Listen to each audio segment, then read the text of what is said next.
புண் இருக்குமானால், ஆழமான புண், இது பிற்காலத்திலே கேன்சர் ஆகும் என்று தெரிந்தால் அதிலிருந்து ஆரம்ப சுகாதார நிலையங்கள், அரசு மருத்துவமனைகளில் கூட இலவசமாக இந்த பரிசோதனைகள் நடத்தப்படுகின்றன. இவர்களுக்கு பிற்காலத்திலே கருப்பை வாய் புற்றுநோய் வருமா என்பதை கண்டுபிடிப்பதற்கான பரிசோதனை அது. கருப்பை வாய் புற்றுநோய் வராமல் தடுப்பதற்கான விழிப்புணர்வை ஏற்படுத்துவதற்கான மாதம் இந்த ஜனவரி மாதம். கருப்பை வாய் புற்றுநோயை நம்மால் தடுக்க முடியுமா? நிச்சயமாக தடுக்க முடியும். இதற்காக தடுப்பூசி உண்டு. 9லிருந்து 14 வயதிற்குள் இருக்கக்கூடிய இளம் பெண்களுக்கு 2 தடுப்பூசிகள், இன்று ஒன்று போட்டுக்கொண்டால் 6 மாதங்கள் கழித்து மற்றொன்று. 14 வயதிற்கு மேலே திருமண வயது வரை இருக்கின்ற பெண்கள் 3 தடுப்பூசிகள் போட்டுக்கொள்ள வேண்டும். இன்று ஒரு ஊசி போட்டுக்கொண்டால் 2 மாதங்கள் கழித்து, பிறகு 6 மாதங்கள் கழித்து ஒரு ஊசி. இந்த புற்றுநோய் வராமல் தடுப்பதற்கு ஸ்க்ரீனிங் பரிசோதனைகள் உண்டு. அது 3 வகையாக இருக்கிறது.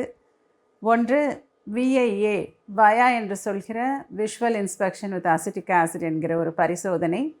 மிக எளிமையானது, மயக்க மருந்து தேவையில்லை, செலவு மிக குறைவு.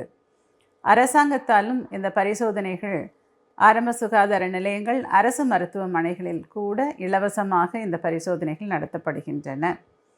அடுத்தது பாப்ஸ்மியர் என்கின்ற பரிசோதனை. கருப்பை வாயிலே இருக்கக்கூடிய நீரை எடுத்து பரிசோதனைக்கு அனுப்பி அதில் உதிர்ந்த செல்களை படித்து இவர்களுக்கு பிற்காலத்திலே கருப்பை வாய் புற்றுநோய் வருமா என்பதை கண்டுபிடிப்பதற்கான பரிசோதனை அது.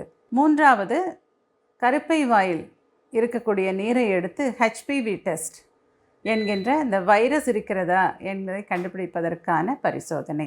இந்த பரிசோதனையில் அவர்களுக்கு பாசிட்டிவ் என்று வருமானால் இதற்கு மேற்கொண்டு கால்பஸ்கோபி என்கின்ற பரிசோதனையில் கருப்பை வாய் பரிசோதனை செய்து அதில் புண் இருக்குமானால், ஆழமான புண், இது பிற்காலத்திலே கேன்சர் ஆகும் என்று தெரிந்தால் அதிலிருந்து சதை பரிசோதனை எடுத்து படித்து பார்த்து அதில் வரக்கூடிய ரிசல்ட்டை பொறுத்து தேவைப்பட்டால் ஒரு ஐஸ் ஒத்தடம் இல்லது தெர்மோகோயாகுலேஷன் என்கின்ற முறையிலே கருப்பை வாய் புண் மேலே நாம் ஒத்தடம் கொடுத்து எடுத்தால் இந்த பெண்களுக்கு பிற்காலத்தில் புற்றுநோய் வராமல் உறுதியாக தடுக்க முடியும்.